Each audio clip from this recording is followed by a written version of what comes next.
Bueno, vamos a acomodarnos, que hoy vamos a hablar de... ¡Hala! Mi perro ladrando. Cierro la ventana. Bueno, lo dicho, vamos a acomodarnos, que a ver si mi perro me deja grabar el vídeo al completo. Hoy, pues bueno, vamos a hablar de una parte súper importante de todo lo que conlleva el proceso desde que empiezas a entrenar hasta que compites, ¿no? Que es el calentamiento. Pero antes, y aunque no me gusta ser pesado, me gustaría deciros bueno, que aunque estáis cada vez participando más en el canal, me gustaría que en la medida de lo posible que dejéis vuestros comentarios de las dudas que os surjan de este vídeo, el like y se suscribáis al canal, que todavía la mayoría de personas que ven los vídeos no están suscritas. Aproximadamente un 52-56% de las personas que ven estos vídeos no se suscriben. Por lo cual, más allá de dar la visualización, que está muy bien, os pido que deis like, que comentéis dudas, preguntas que os surjan o incluso que me debatáis un poquito sobre las cosas que voy diciendo, que me falta un poco de debate. Y bueno, básicamente que se suscribáis al canal, ¿vale? Bueno, dicho esto, vamos a hablar de lo que importa. Lo dicho, vamos a hablar del calentamiento. El calentamiento, esa parte olvidada por la ciencia, al menos para los deportes de resistencia, y es que después de muchos años, al final en lo que nos basamos un poquito los entrenadores es en la experiencia personal y en indicadores que, si bien no se ha estudiado directamente el calentamiento, en cosas que sabemos que a corto plazo, después de hacerlo, consiguen mejorar el rendimiento.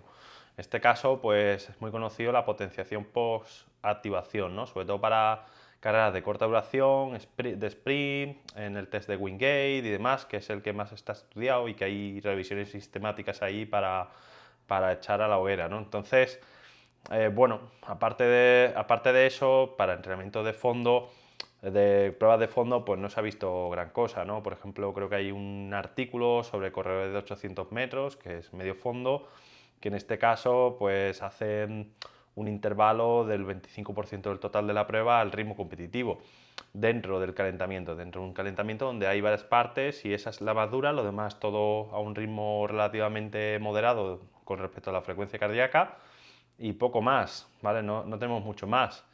Yo tengo mis propias rutinas de calentamiento, sobre todo en pruebas donde creo que tiene cierta influencia o tiene una influencia significativa, como pueden ser los rallies, los criteriums, las contrarreloj, y luego pues en los maratones la verdad es que no suelo incluir parte de calentamiento, principalmente porque no sé en vuestra comunidad, pero al menos en Andalucía, la espera de un maratón mientras empiezas a competir y está en el cajón de salida, pues es tan larga que a lo mejor ni siquiera conviene meter un calentamiento, pues básicamente porque se marchan los efectos del calentamiento, ¿no? Que están demostrados que a los 15-20 minutos ya como que no queda nada, ¿no? Así que nada, vamos a ver primero un poquito qué puede aportarnos el calentamiento y cuidado porque el calentamiento, más allá de ser un buen aliado en caso de que lo hagamos bien, puede ser nuestro mayor enemigo, ¿vale? ¿Por qué? Sobre todo en pruebas de sprint, porque ahora lo veremos, pero puede causar efectos negativos sobre nuestro rendimiento luego en la competición. Así que nada, vamos a ver cosas sobre el calentamiento. Vamos a empezar con mecanismos que afectan al calentamiento o qué ocurre cuando calentamos. Lo primero que ocurre es que se aumenta la temperatura del músculo, la temperatura muscular. Un segundo efecto sería que disminuye la viscosidad intramuscular. José, ¿pero qué es esto de la viscosidad intramuscular? Pues básicamente la viscosidad intramuscular lo que describe es la eficiencia y eficacia que tiene un músculo para hacer el trabajo, por así decirlo. Básicamente sería la velocidad a la que tus músculos realizan las demandas de movimiento. Sé que suena un poquito ambiguo, pero bueno, básicamente estaría facilitando o estarías engrasando tu musculatura para que pueda trabajar.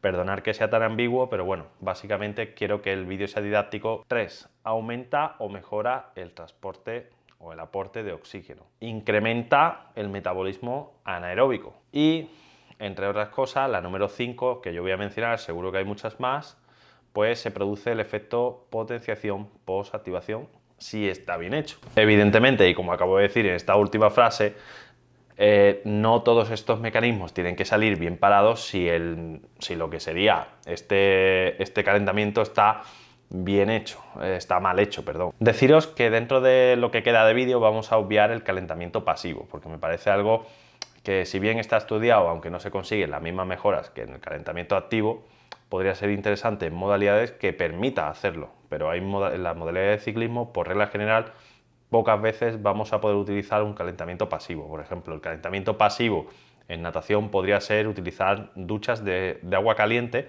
para mantener la temperatura corporal entre una prueba y otra, o justo detrás del calentamiento y el tiempo que tardas hasta la prueba. Pues está demostrado que tienen una mejora del rendimiento con respecto a no hacer nada y perder, por ejemplo, los efectos que provoca el calentamiento en el tiempo de impasse entre que calientas y te llaman para competir. Ahora creo que vamos a hacer la parte más importante del vídeo, que sería hacer una propuesta personal, ojo, personal, de calentamiento. La vamos a focalizar sobre todo en pruebas donde realmente sea imprescindible y donde realmente tenga una respuesta afirmativa sobre el rendimiento, o sea realmente un determinante del rendimiento. Por ejemplo, puede ser el rally, puede ser un criterium de carretera, una prueba corta de carretera, una etapa corta donde sepamos que de inicio ya se va a ir muy rápido, un día que aunque sea largo sepamos que se va a ir muy rápido de inicio, no sé, una contrarreloj, no sé si lo he mencionado antes, pero bueno, si no, pues ya está, ahí lo tenéis. Lo primero que vamos a acotar es la duración. ¿Qué creéis? ¿Que debe ser largo o que debe ser corto? Pues sí, la respuesta correcta es que debe ser relativamente corto. Los calentamientos tradicionales, los que he mencionado con esta mano, suelen ser bastante largos, normalmente sobre unos 40 minutos.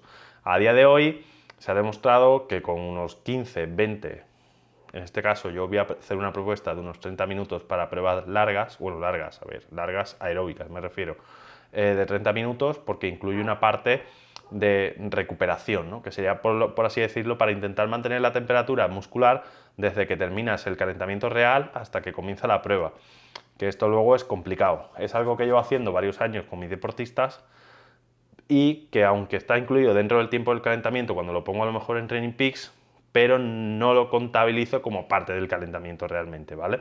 Sino que es simplemente para utilizar ese tiempo y no perder la temperatura corporal hasta la prueba.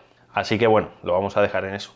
15 a 30 minutos, dependiendo un poquito del tipo de prueba que compitas. Si son más de velocidad, pues más cercano a los 15 minutos, y si son más de resistencia, más cercano a los 25 o 30 minutos. Bien, ahora que ya hemos hablado del tiempo total, parcial, que debe tener ese calentamiento, ahora vamos a hablar de qué elementos o a qué intensidad se debe ejecutar este calentamiento.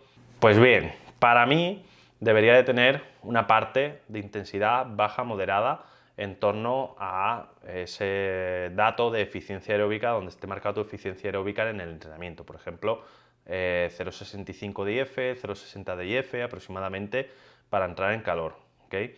Esa parte puede tener una duración de entre 5 y 10 minutos. Posteriormente, para una prueba aeróbica, mi recomendación es que, por así decirlo, estimulemos los transportadores de lactato, lo que está conocido como las lanzaderas de lactato. Para ello tenemos que llegar a una intensidad suficiente como para estimularlo, es decir, a que realmente se produzca lactato y que este tenga que ser lavado. Bueno, no es lavado, evidentemente, será resintetizado o lo que sea, ¿vale? Pero que se produzca lactato.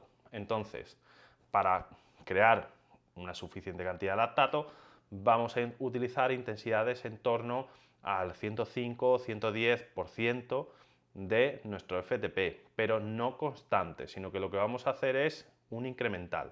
Por ejemplo, 2 por 4 minutos, 2 intervalos de 4 minutos de intensidad creciente hasta llegar a ese 105-110% de nuestro MFTP. Con esa intensidad vamos a utilizarlo de referencia.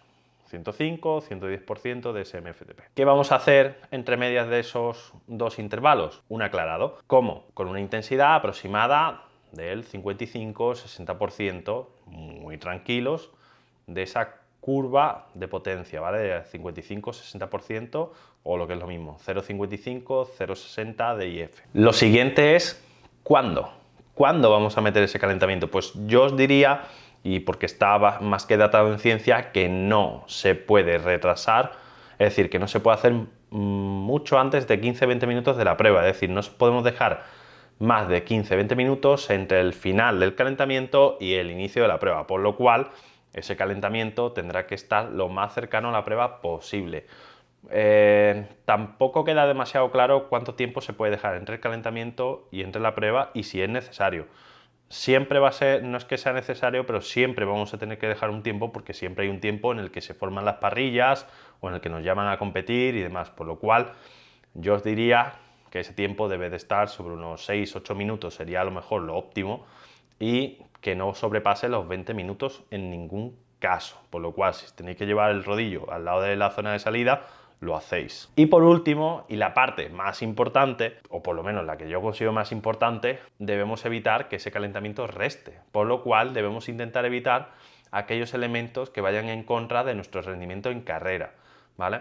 Vamos a analizar dos casos muy concretos, que serían, por ejemplo, un criterium y una prueba de mountain bike rally. Es evidente que son pruebas que van a necesitar de una salida normalmente muy explosiva, bien sea para posicionarnos, en el caso del criterium, adelante y poder buscar una escapada, o incluso en una etapa de una vuelta por etapas, también podría pasar que si queremos buscar la escapada pues vamos a tener que sprintar al principio, y luego en un rally porque es evidente que si el camino se estrecha normalmente a los 300, 400 metros, incluso a los 200, depende del... Por normativa no debería de ser antes de los 200 metros, no debería de haber ningún estrechamiento, pero muchas veces se produce incluso antes. Pues se debería hacer un pico de potencia que normalmente va a estar cercano a nuestra Pmax, y por lo cual si metemos elementos que sugieran fatiga en el calentamiento, luego ese rendimiento se va a ver decaído, ¿vale? Por lo cual, y es que esto no lo digo yo, esto viene escrito en la ciencia, es que se ha visto en muchas investigaciones, ya te digo, sobre todo están basadas en el test de Wingate, que el pico de potencia en Wingate se ve totalmente afectado por la repetición de sprints en el calentamiento. Y es que ¿quién no ha calentado sprintando? ¿Vale?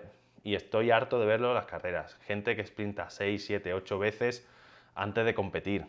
Y normalmente no despacio, sino que encima se emociona y pega ahí un sprint que parece que va a reventar las bielas. Pues vale, pues no lo hagáis más, ¿ok?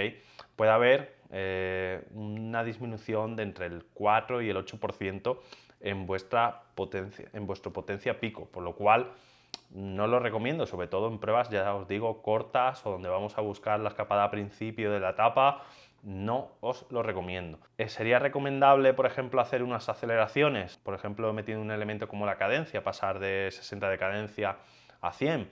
Pues mira, no está demasiado estudiado, pero mira, podría ser. Eso sí que podría ser, porque son demandas a lo mejor que las requiere el propio deporte, es decir, que estemos en el grupo y vayamos pegando ahí a 60 revoluciones por minuto con el desarrollo ya metido para intentar pegar el ataque y nos tengamos que acelerar.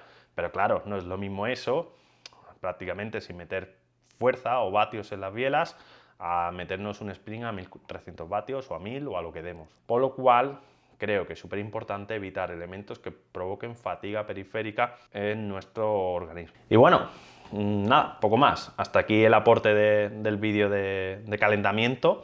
Espero que os haya gustado, espero que haya sido aclaratorio, que haya sido didáctico y que, bueno, que os ayude a mejorar vuestras pautas de calentamiento para, por lo menos, si bien no podemos conseguir grandes mejoras con el calentamiento durante la competición, por lo menos que no os empeore vuestro rendimiento cuando vais compitiendo, que estaría bueno. Y nada, por último deciros, como he dicho antes, que le dejéis el like, que os suscribáis y nada, nos vemos en el siguiente vídeo, que va a ser de hábitos del sueño. Ya sé que colgué un vídeo de sueño esta semana pasada, pero este en concreto va a ser de qué pautas creo que son las que debéis de seguir para mejorar vuestro hábito de sueño. Así que nada, será muy cortito, breve y didáctico.